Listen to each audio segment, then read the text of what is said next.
الشمس والقمر بحسبان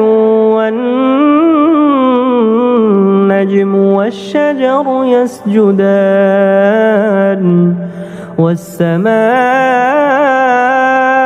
رفعها ووضع الميزان ألا تطغوا في